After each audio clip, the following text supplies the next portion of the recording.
RCF.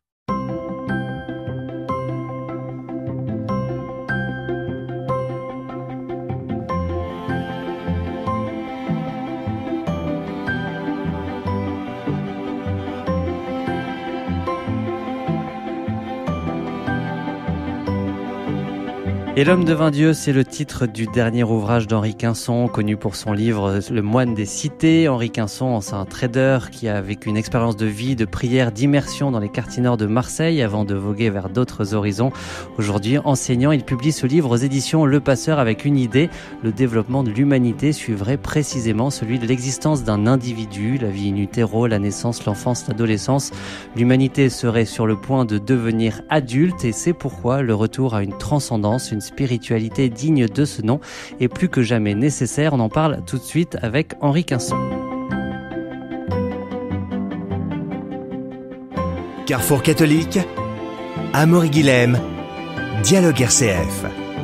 Bonjour Henri Quinson. Bonjour Amaury. Comment est-ce que d'abord vous est venue cette intuition selon laquelle l'humanité aurait suivi depuis le début les mêmes étapes de développement, de maturation que toute personne humaine ? Alors quand j'étais au monastère de Tamier, puisque ça fait partie des étapes de ma vie, j'ai passé 5 ans dans ce monastère en Savoie, je me suis mis à lire un livre qui était en 16 volumes, mais c'était un livre qu'on pouvait lire agréablement puisqu'il était surtout centré en fait sur l'évolution artistique de l'humanité.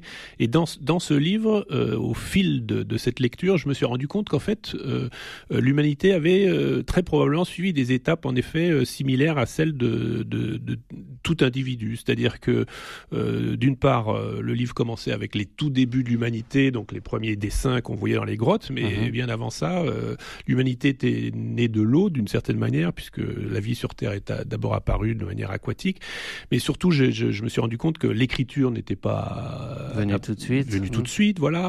Et donc c'est vraiment à la lecture de ce livre que cette intuition est née d'une comparaison peut-être systématique entre l'évolution de l'humanité et l'évolution de chacun d'entre nous. Et du coup, ça vous posez la question dès le début du livre, cette question cruciale, si aujourd'hui l'humanité arrive à l'âge adulte ou à ce passage entre l'adolescence et l'âge adulte, on va en reparler, c'est que du coup finalement c'est vraiment cette question de la vie ou de la mort qui se pose à elle aujourd'hui, voire de la fin de l'humanité. Aujourd'hui on est arrivé à la fin de l'humanité si cette question se pose.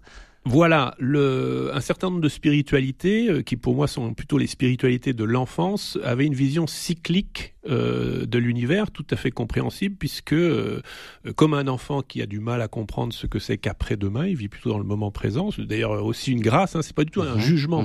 Quelquefois j'ai des lecteurs qui m'ont dit, mais n'est-ce pas un peu prétentieux ou méprisant. Vous évoquez beaucoup de spiritualités qui aujourd'hui ont disparu, par exemple, en disant finalement ils étaient restés à un âge d'enfance. Effectivement, on peut dire, finalement, est-ce que c'est pas un peu insultant pour ces gens-là qui eux-mêmes étaient adultes à leur époque ? Non, enfin, je veux dire, moi qui suis professeur et je me suis beaucoup occupé d'enfants, notamment dans les quartiers nord de Marseille, j'ai au contraire, d'ailleurs comme le dit Jésus, il y a aussi, devenez comme des enfants, il y a une grâce de l'enfance, mais simplement il y a une représentation du monde qui est celle de l'enfant, et en réalité, le monde devenu adulte, d'ailleurs largement grâce au judaïsme, qui lui a compris qu'en fait, bien sûr, il y a des cycles de saisons, etc., ce qui nous impressionne, puisqu'on les voit, on les constate, et c'est lié au mouvement des astres. Mais le peuple hébreu a compris que la sortie d'Égypte était un événement unique, et donc a compris en retour que l'hypothèse d'une création qui aurait un début et une fin, comme chacun d'entre nous, nous naissons à cette vie biologique et puis nous disparaissons de cette vie biologique, on peut se représenter l'univers comme avec un début, une fin. Et ce qu'a largement validé le développement scientifique ultérieur, bien ultérieur, est tout à fait récent, avec les théories du Big Bang, le fait qu'on ait retrouvé, donc Darwin, les théories de l'évolution, etc. Mais est-ce qu'aujourd'hui l'humanité a toujours conscience de cette fin, ou est-ce que justement avec ces progrès scientifiques que vous évoquez, elle n'a pas le désir de repousser le plus loin possible cette fin et de vivre ce mythe justement de l'immortalité ? Aujourd'hui, on n'a pas l'impression que vraiment cette perspective de la fin est sans cesse repoussée, en tout cas qu'on essaye. Alors, il y a plusieurs choses en fait dans cette question. C'est que d'une part, il y a ce changement de perspective. En fait, ce qui est intéressant, ce que j'analyse dans mon livre, c'est que cette perspective judéo-chrétienne d'une création qui a un début et une fin, elle a été contestée dans son contenu théologique par ce qu'on peut appeler le scientisme, c'est-à-dire ce développement de la raison qui, à un moment donné, a voulu... son projet ultime, finalement, a été de faire disparaître la foi, c'est-à-dire pas de représentation religieuse et même spirituelle du monde. Et dans cette perspective-là, ce qui est curieux, c'est qu'elle a repris quand même l'idée qui se trouve dans le judaïsme et le christianisme, qu'il y a bien une histoire linéaire et non pas cyclique, c'est-à-dire qu'il y a bien un début et une fin. D'où cette question, effectivement, c'est-à-dire que cette humanité qui représente beaucoup l'étape de l'adulte, l'adulte a développé ses capacités de raisonnement, il est capable de voir la réalité telle qu'elle est. Et la réalité telle qu'elle est, c'est qu'effectivement, il y a une crise environnementale, même si quelques personnes la contestent. Et donc se pose de plus en plus, pour moi, il y a une crise existentielle aujourd'hui, qui est que cette idée d'une apocalypse, d'une fin du monde est bien réelle. Et il y a deux attitudes, finalement, par rapport à ça. L'attitude, on va dire, transhumaniste, qui consiste à rajouter des jours à la vie grâce à toutes les nouvelles technologies dont nous disposons. Donc devenir immortel serait un projet purement individuel.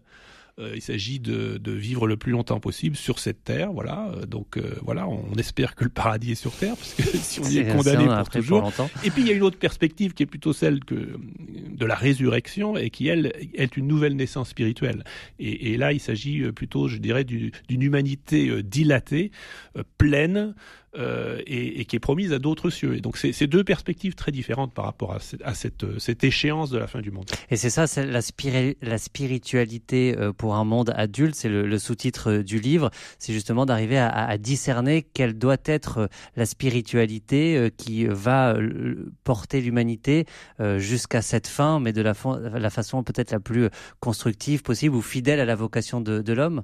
Oui, parce que une des questions de mon livre, c'est que finalement, comme vous l'avez dit tout à l'heure, dans l'histoire de l'humanité, un certain nombre de spécialistes disent qu'il y a eu probablement 10 000 traditions religieuses. La plupart d'entre elles sont mortes. Oui, c'est ce que vous écrivez d'ailleurs, vous dites cette phrase étonnante, vous dites « la plupart des religions sont mortes parce que l'humanité est vivante ». Absolument.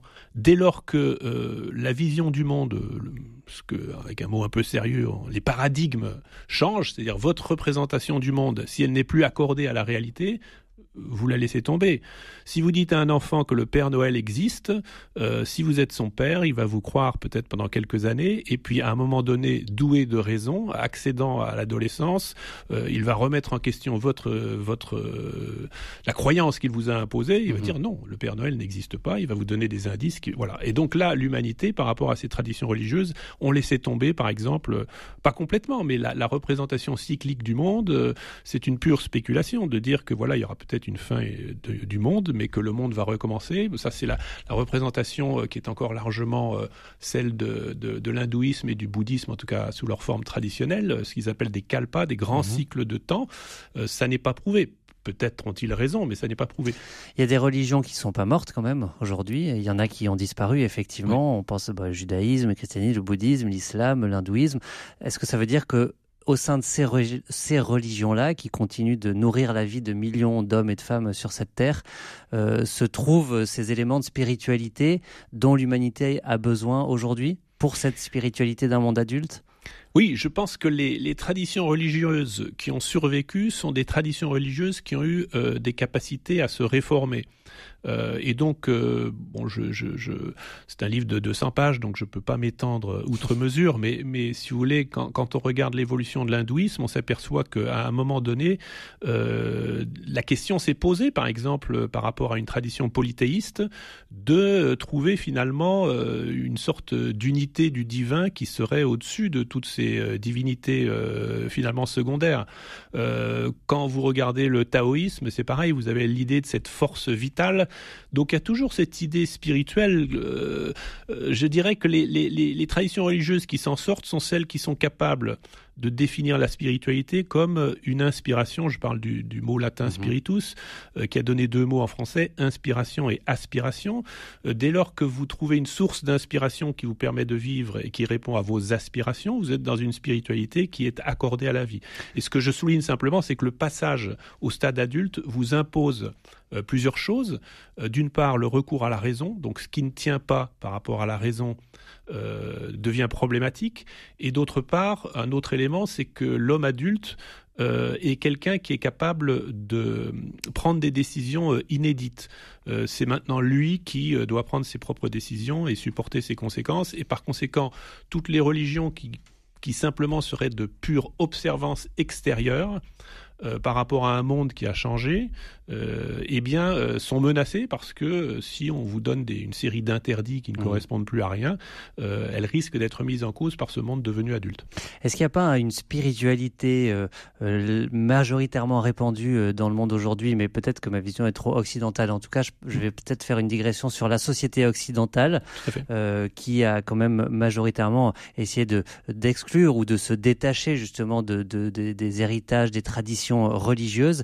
Est-ce que cette société-là n'est pas traversée par une spiritualité qui n'est plus animée par ces forces vitales qu'on peut trouver dans les traditions religieuses, mais ça va être le mythe de la toute-puissance, ça va être l'argent, ça va être la technologie, mais finalement une spiritualité un petit peu vide. Et est-ce que cette spiritualité-là, cette soif spirituelle peut quand même porter l'humanité aujourd'hui, ou est-ce qu'elle conduit à une impasse ? Alors j'ai tout un chapitre qui s'intitule « Spiritualité sans Dieu, point d'interrogation ». Et je m'intéresse par exemple à André Comte-Sponville qui a écrit un livre proposant une spiritualité sans Dieu. Et je crois que c'est un moment particulièrement important dans l'histoire de l'humanité et qui est justement typique du développement de l'adolescent. L'adolescent remet en question la représentation du monde qu'il a hérité de ses parents. Si dans cette représentation du monde, l'humanité a cette personne, cette entité, Dieu, la divinité, à qui on peut donner plusieurs noms ou décider de ne pas donner de nom, est-ce que nous parlons finalement de quel Dieu parlons-nous ? Voilà. Et je trouve intéressant ce mouvement que vous décrivez en Occident, c'est-à-dire c'est une remise en question. Et finalement, que reste-t-il de ces représentations du divin ? S'il ne reste rien, il est bon de s'en débarrasser. La question, c'est que le divin n'est pas seulement une question intellectuelle. Comme je l'explique dans ce chapitre, la représentation de Dieu comme un être suprême, quelqu'un qui vous regarderait, etc., c'est une représentation particulière. Est-ce qu'il s'agit vraiment du Tao dans le taoïsme, du Dieu de Jésus-Christ ? Il est permis d'en douter. Je cite Einstein dans mon livre, à qui quelqu'un demande « Croyez-vous en Dieu ?» et sa réponse c'est « Définissez-moi le Dieu dont vous parlez et je vous répondrai. » Mais est-ce que ça veut dire justement que Dieu a été mal proposé à cette société-là qui aujourd'hui est en crise d'ado, pour poursuivre la métaphore avec la vie de chaque personne? Est-ce que plutôt que d'être sur ce passage de l'adolescence à l'âge adulte, l'humanité, ou en tout cas la société occidentale, n'est pas plutôt encore aux phases de la crise d'ado qui est dans cette période plutôt de rejet ou de tenue à distance de Dieu? C'est mon diagnostic. Je pense que nous sommes dans un moment où l'humanité aspire à devenir adulte. C'est une phase de transition, mais on est encore largement dans les traits de l'adolescence. Maintenant, quand je parle de l'humanité, il s'agit de plus de 7 milliards d'habitants, et on le voit quand un adolescent commence à grandir. Parfois, c'est ses pieds qui grandissent avant ses mains, etc. Donc il y a là, on est à l'échelle des siècles, évidemment. Il y a un côté un peu chaotique, et j'essaye de discerner les signes du temps, des temps à travers des évolutions évidemment qui sont à l'échelle des siècles. Mais ce qui est clair, c'est que les conditions de vie aujourd'hui, à la fois nos styles de vie concrets et nos visions du monde, sont forcément affectés par nos découvertes. J'ai tout un chapitre sur ce que Teilhard de Chardin, donc un paléontologue chrétien jésuite, appelait appelait la noosphère, l'apparition de ces nouvelles technologies de communication. Là, on est en train de parler à la radio.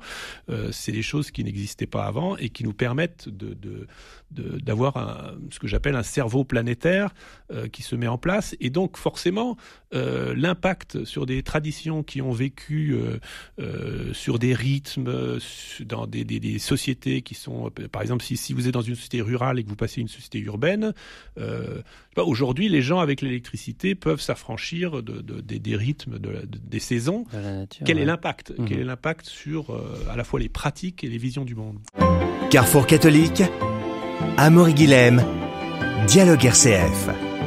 Ce que vous dites, du coup, c'est que ce passage-là, même s'il est douloureux, même s'il pose des questions, peut-être pour nous aussi comme chrétiens, de dire finalement quelle est notre place dans ce monde qui, a priori, dans cette société qui, a priori, pour l'instant, tient Dieu à l'écart, c'est douloureux, ça peut susciter des tiraillements. Ce que vous dites, c'est que finalement, dans l'histoire de l'humanité, ça pourrait être un passage obligé, nécessaire, salutaire peut-être même, et qu'il ne faudrait pas du coup en venir à regretter un temps avec des spiritualités comme on évoquait avant, peut-être plus naïves, qui correspondraient à l'âge de l'enfance, où on se dit finalement peut-être qu'effectivement c'était plus naïf, mais au moins à ce moment-là, les gens avaient plus conscience, par exemple, de faire partie d'un cosmos auquel ils devaient s'adapter, plutôt que nous avec toute notre science et notre connaissance et notre crise d'ado, un cosmos qu'on a contribué à ravager. C'est le point central de mon livre. Le pasteur Bonhoeffer, qui était prisonnier des nazis, puisque ce pasteur allemand s'était opposé au nazisme, dans ses dernières lettres qu'il a écrites dans les camps de concentration, a parlé d'une humanité majeure, donc le même concept que je développe, l'humanité adulte. Lui n'a pas eu le temps de développer, et moi je le fais avec l'apport des sciences sociales, mais cette idée qu'il développe, c'est qu'en fait... curieusement, il constate autour de lui, dans le camp de concentration, qu'il y a des gens qui vivent très bien sans Dieu. Si on peut dire dans un camp de concentration, mais il se débrouille de tas de choses sur le plan scientifique, etc., mais dans la vie pratique, et même, dit-il, du point de vue théologique, peut-être qu'on pourrait même se poser la question de Dieu. Pourtant, il est croyant, il est chrétien, et en fait, il raccorde cette étape, qui est encore une fois une étape, je dirais, psychomotrice du développement de chacun d'entre nous. On ne parle pas de la même manière à un enfant de 5 ans et à un adulte de 20 ans. Lui dit que c'est très important. Pourquoi ? Parce qu'il y a une coïncidence, justement, troublante entre cette évolution et le fond que l'on découvre progressivement de l'Évangile, qui consiste à dire que ce Dieu de Jésus-Christ, qui est le Dieu souffrant, mis à mort, est d'une certaine manière totalement impuissant, puisqu'il se livre à ses créatures, c'est une manière de nous signaler le fait que, oui, nous pouvons vivre sans Dieu, au sens où lui-même accepte de se retirer du monde, mais c'est pour notre divinisation, et c'est d'où mon titre « Et l'homme devint Dieu ». C'est-à-dire qu'il y a dans cette humanité adulte un passage extrêmement important du point de vue théologique dans lequel, au lieu d'avoir cette représentation d'un Dieu tout-puissant qui déciderait de tout, et notamment ça se retrouve dans la représentation de la nature qui a longtemps été sacralisée, aujourd'hui quand nous sommes dans ce qu'on appelle l'anthropocène, dans lequel l'homme a au contraire un impact sur la nature qui en fait quasiment un élément, nouvel âge géologique, absolument. Du point de vue théologique, c'est intéressant puisque les chrétiens affirment que finalement Dieu nous a donné les clés du jardin d'Éden en nous disant Adam et Ève, donc Adama le terreux et à Ève la donneuse de vie, donc l'homme et la femme, le jardin est le vôtre, et dans le mystère de l'incarnation, on comprend que Dieu se retire du monde. On le voyait partout dans la nature en quelque sorte comme une mère qui vous donne les règles et qui vous impose votre style de vie. On s'adaptait à cette nature, c'est ce que Darwin d'ailleurs a pu observer avec le monde animal, mais aujourd'hui c'est tout autre chose, c'est nous qui avons un impact sur notre environnement, et d'un point de vue spirituel, c'est nous qui décidons de la possibilité ou non pour cette terre de devenir les prémices de ce que les chrétiens appellent le royaume de Dieu. Alors justement, dans ce contexte-là, dans cette quête, ce contexte de quête spirituelle, de fin de l'humanité, quelle place, vous avez un petit peu commencé à répondre à la question, mais quelle place, quel rôle particulier pour le christianisme, pour quelle vocation pour les chrétiens, parmi ces religions qui subsistent qu'on a évoquées, parmi ces spiritualités contemporaines, qu'est-ce que le Christ et l'Évangile viennent dire à nos contemporains aujourd'hui, comme pour aiguiller peut-être cette quête de spiritualité pour un monde adulte? Alors c'est très intéressant parce que je cite dans mon livre des travaux qui montreraient que finalement le christianisme a permis au monde, notamment occidental, finalement de sortir de la religion. Le christianisme serait la religion de la sortie de la religion, ce qui est paradoxal. Et de fait, on retrouve beaucoup d'éléments de la tradition judéo-chrétienne dans plein de réflexions philosophiques, politiques aujourd'hui, mais qui nient complètement cet enracinement. Exactement.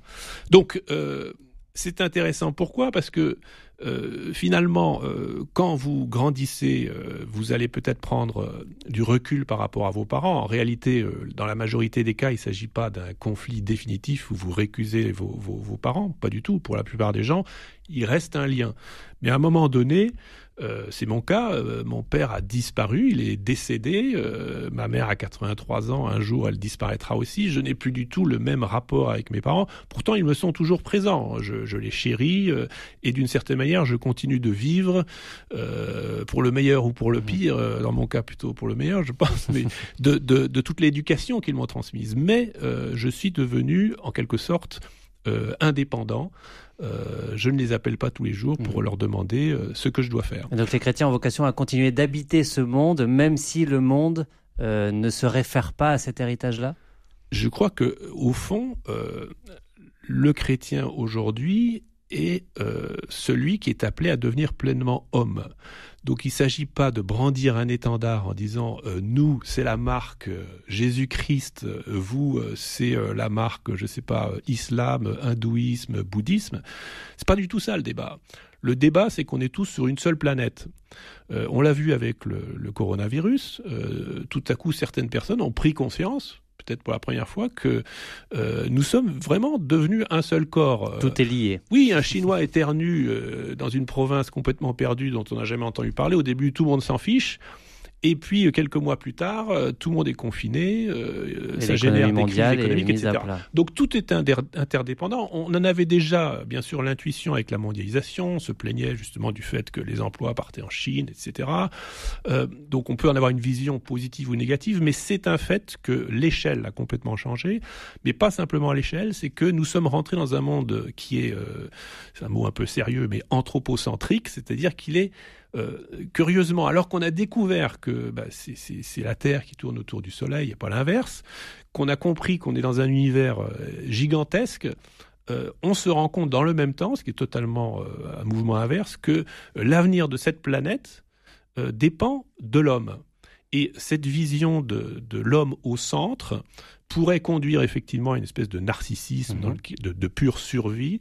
Et qui fait le lien aussi avec « Et l'homme devint Dieu ». Il y a l'explication que vous avez donnée tout à l'heure, mais qui peut faire penser aussi au livre de la Genèse, où Adam et Ève cherchent à devenir Dieu, et on voit où ça nous a amené. Exactement. Et j'ai quelques lignes là-dessus où j'explique que justement, entre les personnes qui cherchent une immortalité qui serait purement physique, et c'est logique, hein, si vous considérez que l'homme n'est qu'un corps et une psychologie, une psyché, c'est un monde fermé.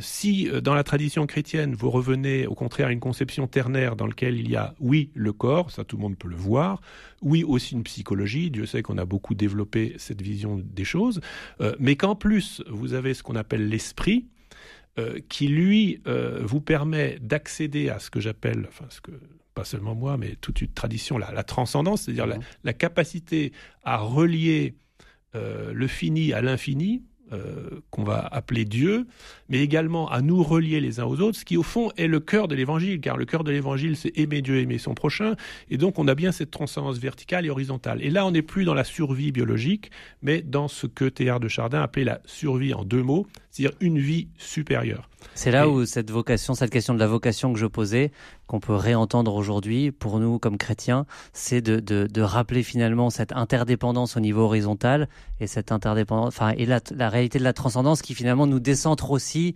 de l'homme qui pourtant est le centre de la création. Absolument. Et donc on en vient à cette réalité extrêmement pertinente de l'Évangile, c'est-à-dire que si Dieu est amour, la question qui est posée à ce monde adulte aujourd'hui, c'est compte tenu de son développement psychomoteur, on a une énorme mobilité, je donne des chiffres sur notre capacité de déplacement aujourd'hui qui est comparable à un enfant qui au début ne sait 127 pas... voyageurs en avion par seconde. Exactement, c'est colossal. Donc on a vu, voilà, quand on peut plus voler, ça a des conséquences très très importantes.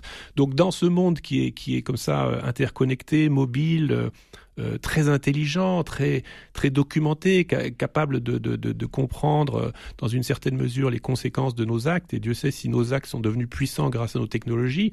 La question aujourd'hui, c'est allons-nous mettre toutes ces activités matérielles au service de l'amour? Car l'amour du prochain, et c'est pour ça que la question de la disparition des religions, il faut s'entendre sur le mot religion.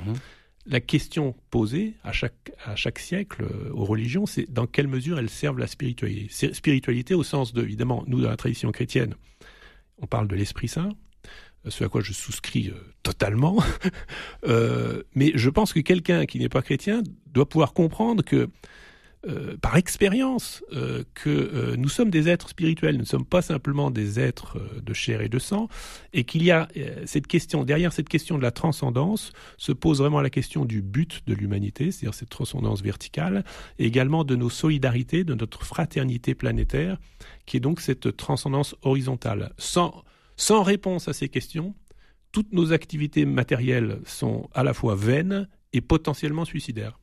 Et votre livre nous éclaire beaucoup sur ce sujet. Henri Quinson, on arrive déjà à la fin de notre échange. On peut évidemment pas évoquer tous les sujets, mais je redonne le titre de votre livre, Et l'homme devint Dieu. Et c'est aux éditions Le Passeur. Et en attendant de se procurer le livre, on peut bien sûr réécouter et partager cette émission en podcast sur rcf.fr. À bientôt.